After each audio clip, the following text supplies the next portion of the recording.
The case today was based on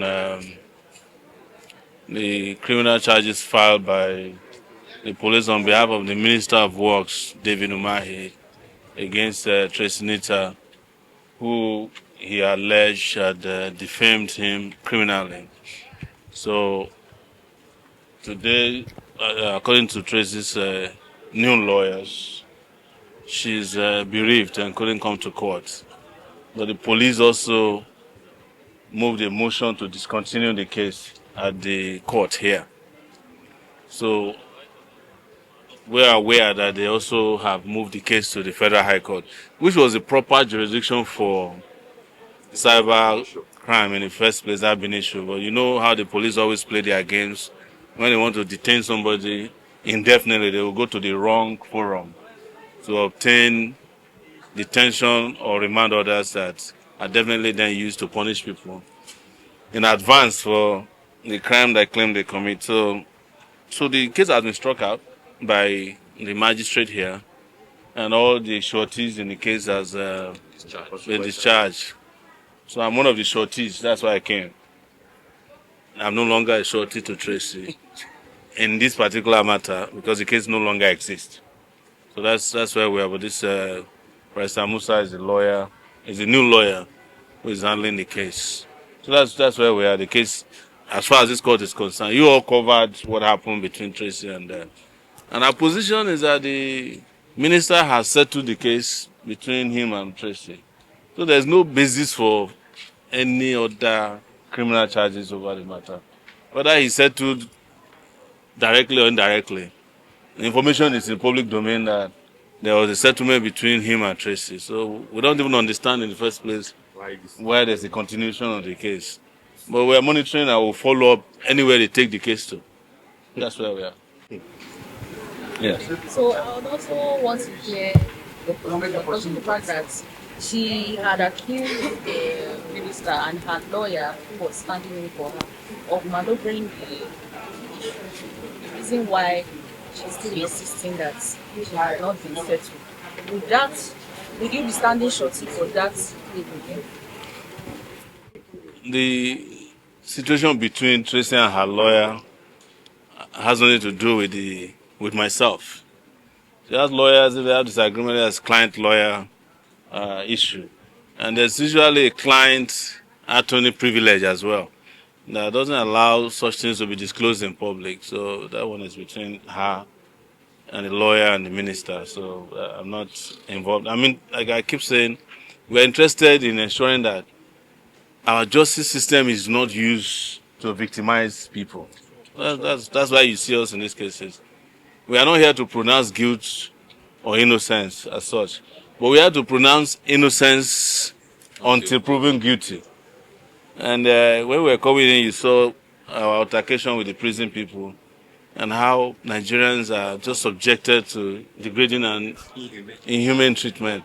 Put in Black Maria. These Black Marias are as hot as hell. That's why I keep saying that there's no way Nigerians are going to go to hell because it will be the second time of going to hell. The country is hell enough. So, but here we are, people who are presumed innocent are already being subjected to torture, inhuman and degrading treatment. All of them were testy, they're cramped up in this thing, and nobody's using Black Maria anymore in the world to transport prisoners because it's not acceptable means of transportation of persons. Why do you then call it correctional center if the owners of the correctional center have not corrected their own old ways of doing things? It's very sad, yes. Yes, so let's begin from what happened today. Today, the prosecutor withdrew the charge against Ms. Tracy, and the case was accordingly struck out.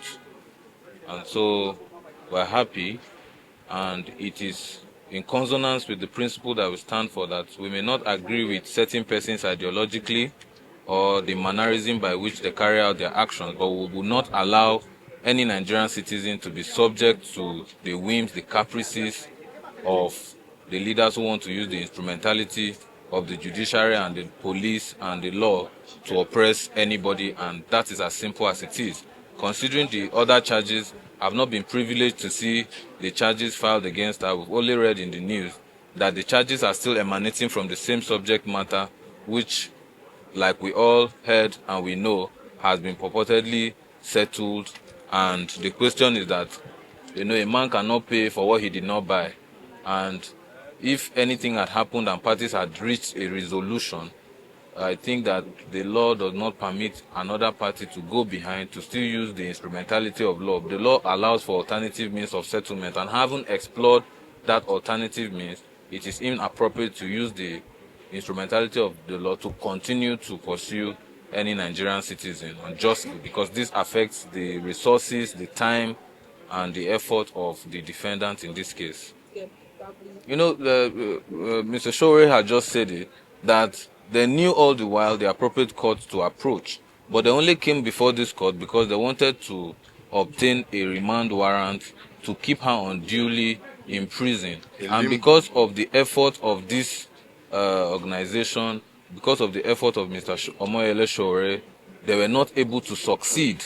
And that is why they have been frustrated, and they have come to withdraw the charge, and they have moved to another avenue that they believe they can perpetuate the wickedness that is lying in their heart. You're welcome. Thank you. Am I a prophet? Well, the man next to me here, Baba Ye, Ayelabola Babatunde is his real name, was a person who recruited me to run for the senior president at the University of Lagos in 1992. And this is 2026. And I sat with him for breakfast this morning, and we're discussing the same thing. And I said to him, I have become a pessimist. I expect the worst and hope for the best. Well, he said, you are a pessimist in the physical realm, but you are an optimist in the spiritual realm. So I'm an optimist in spirit, which means that even though we know things are not the best, we are also optimistic that with more struggle, with more effort, things will automatically get better. But we are not going to get better if we do not engage in revolutionary struggle. Because those who have destroyed the country have gone very far. The country has been reduced to the rubbles, or rubbles as they call it. But we have had countries that face even dire situation than ours. Worse, South Africa was one of them. The day apartheid ended, there were people who were on the streets who said over their dead body, and they died the next day. So we believe that the new level of consciousness in the country that is sweeping the land, the new mystic that is the natural mystic that is going on in the land will bring about a better future for everybody. But all hands must be on deck. You are seeing it here. Some of the results. Some of you are always very quick to ask us, what's the result of your struggle? You were here when we said Tracy cannot go to prison, and 2 weeks later, the police is here to say they were wrong. Because that is an admittance of the wrongdoing, for them to come here and humbly withdraw their... But if we had not fought on that day, Tracy would have come from prison today, having been unjustly in prison for a case that did not even belong in this court in the first place. So those of you who are quick to say, oh, we've been fighting for 20-something years, you can then imagine if there was nobody fighting for you. They would have buried all of you alive. There will be no country called Nigeria today if we don't exist on this side. So that's some lesson or teachable moment for all of us. Sir, you found that Schroeder President Tinubu, we know the second and third president. So what are the two? If I tell you the strategy, Tinubu will find out. Yes.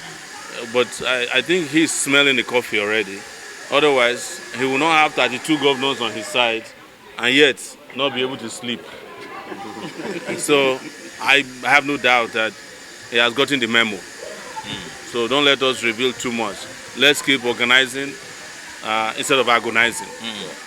Well, are you not in this country? Are we not working with you? We are working. We have said to you that we have a coalition of the oppressed, the regular people. How many people are in political parties in Nigeria? They are not even up to 10 million people. There's no political party who can boast of 10 million members. Even if they do, they have rigged the numbers. So there are 92, about almost 95 million registered voters. We are saying that The number of people that voted in last election were 27% of registered voters. And that was only about 25 million people. There are still 50 million people or more left. Why are we surprised that there is a whole group of people who are disenchanted, disenfranchised, and those who are angry about their situation, who are willing to work? You are talking about a coalition that went to Ibadan. When you count the number of people who were in Ibadan, were they up to 500? No. And most of them are these same people who have destroyed the country. They met at a place that is even smaller than a wedding reception hall. And you are here discussing them. You forget the people on the street, the people who are in prison, the people who are unemployed, the people who have not eaten. And they all want change. You are disturbed about people who have overeaten your future and how to be debating why they met at Ibadan. And no one of you can tell me that after they finished the Ibadan meeting, they offered a single solution to Nigeria's problem. Nothing. They just met. The person there who said the only statement they made there was fashion statement. Big agbada, no sense. So is that what we should be debating? The rest of Nigerians are here to work with us. And they are working with us. You see the impact. Even on social media, people have started to discuss a different kind of political system.